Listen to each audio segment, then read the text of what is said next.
Baik Bapak, saya ingin bertanya, kita telah mendengar bahwa dalam gerakan reformasi ini pada umumnya yang berperan itu laki-laki, Luther dengan Calvin. Nah, apakah perempuan tidak memiliki peran dalam gerakan reformasi ini? Kita lihat dalam Alkitab, uh, Musa yang tampil. Nah, di balik Musa tampil itu ada beberapa tokoh perempuan yang ikut serta tampil seperti Sipora, Putri Firaun, Firaun dengan Puan. Bagaimana penjelasan Bapak mengenai hal ini? Begini, ada seorang pakar sejarah gereja namanya Namson Kang. Dia mengajukan sebuah konsep yang sangat menarik. Dia katakan begini, hikayat pertumbuhan gereja dan kekristenan, bahkan juga hikayat sejarah umat manusia, itu sering sangat dikuasai oleh karakter yang dia sebut sebagai kyriakal. Kyriakal itu adalah sebuah konsep yang mengacu kepada dua poin penting.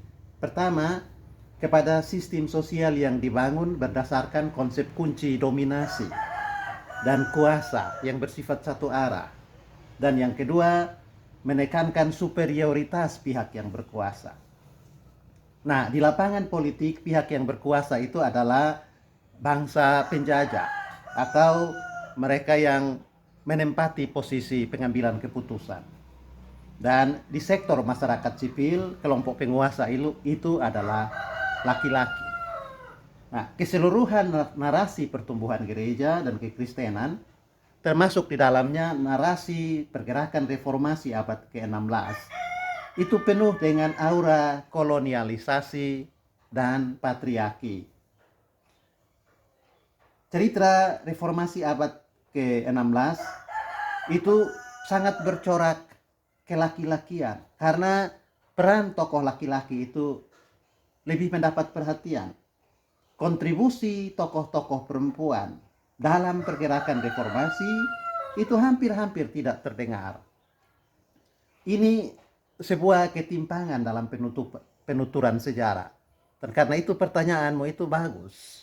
Mari kita lihat ada perempuan-perempuan penggerak reformasi atau perempuan-perempuan tangguh ya di belakang para reformator laki-laki yang bekerja dengan cara yang senyap tetapi yang justru membuat gerakan yang dipelopori oleh laki-laki itu, terutama para suami mereka, itu berhasil dan berlangsung sehingga berdampak pada perubahan yang signifikan di dalam gereja dan juga kehidupan masyarakat.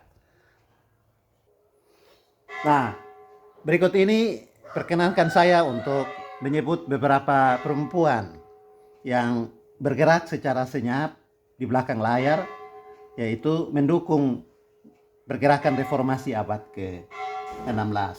Dan perempuan-perempuan yang saya maksudkan itu sekurang-kurangnya ada 3 orang, terutama istri dari para reformator, yaitu Martin Luther dengan istrinya bernama Katharina von Bora, kemudian Johannes Calvin dengan sang istri bernama Idelete de Bore,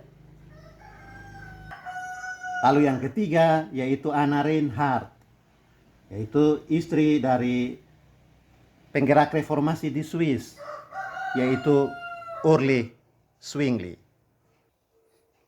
Kehadiran mereka di pentas sejarah reformasi itu menghapuskan ketidakbenaran mitos bahwa hanya laki-laki saja yang bisa berperan untuk mengubah kehidupan masyarakat dan mengintrodusir pembaharuan.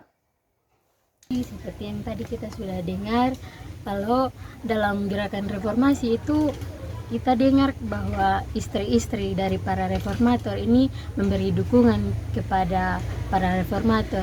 Jadi yang ingin saya tanyakan itu dukungan seperti apa sih yang mereka berikan untuk para reformator?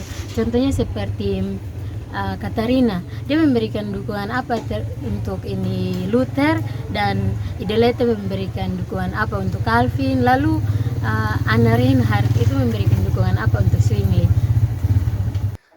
Nah, sekarang peran perempuan yang menjadi istri dari para reformator, Katharina von Bora, atau yang lebih akrab dipanggil dengan Käthe.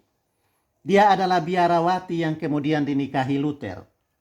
Ketika krisis keuangan menimpa Luther karena dipecat dari imam oleh ordonya dan oleh paus, Käthe membuka pabrik bir alkohol free. Minuman rakitan Käthe begitu digemari. Para bangsawan dan rakyat simpatisan reformasi menjadikan bir Käthe sebagai minuman populer.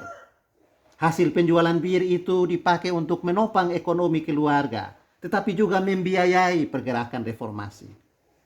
Rasa hormat dan terima kasih Luther untuk sang istri diabadikan dengan sebutan khas Luther untuk Käthe, yaitu si bintang pagi dari Wittenberg. Dan sampai hari ini di Jerman, kisah sukses reformasi masih dihubungkan dengan bir alkohol free buatan Käthe. Sayangnya di Jerman modern, sebutan populer untuk bir itu masih androcentrisme, karena bir itu disebut Luther bir dan bukan Käthe bir atau bir si bintang pagi dari Wittenberg. Perempuan kedua yang menjadi istri dari tokoh reformator yaitu Idelete de Bure, istri dari Johannes Calvin. Idelete mulanya menikah dengan Jane Storder dari Luik yang menjadi pendukung fanatik pergerakan reformasi. Bersama suaminya, Idelete de Bure dibuang dari Jenewa. Tidak lama sesudah dibaptis, Jane Stordeur meninggal dunia. Di tahun 1540 ketika melayani jemaat reformasi di Strasbourg, Calvin bertemu dengan Idelete de Bure dengan status ibu 2 anak yang ditinggal mati oleh sang suami. Kemudian Calvin menikahi Idelete. Pernikahan mereka diteguhkan oleh Farel, sahabat Calvin.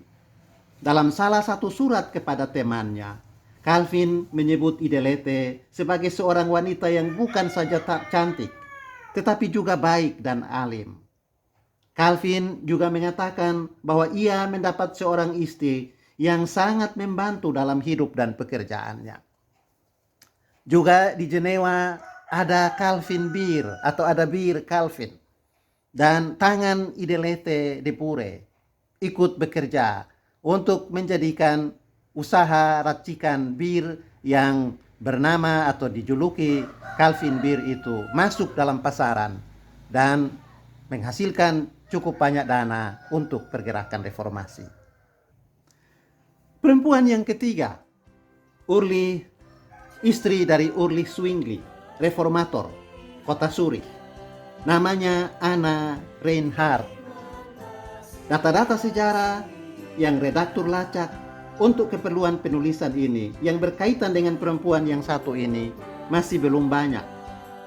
Tetapi pastilah Anna Reinhardt juga ikut memberi dukungan kuat bagi pergerakan dan pekerjaan sang suami. Perlu ada mahasiswa yang melakukan penelitian secara khusus mengenai peran perempuan-perempuan di belakang layar pergerakan reformasi untuk mematahkan mitos yang selalu mengatakan bahwa sejarah selalu ditulis oleh laki-laki dan laki-laki adalah pelopor utama dari perubahan dan pembaharuan sejarah. Karena dari cerita Alkitab saja sudah kita temukan bahwa perempuan tangguh ikut bekerja untuk pembebasan dan pembaharuan. Dan Allah menggunakan karya-karya mereka juga untuk mendatangkan kebaikan bagi banyak orang.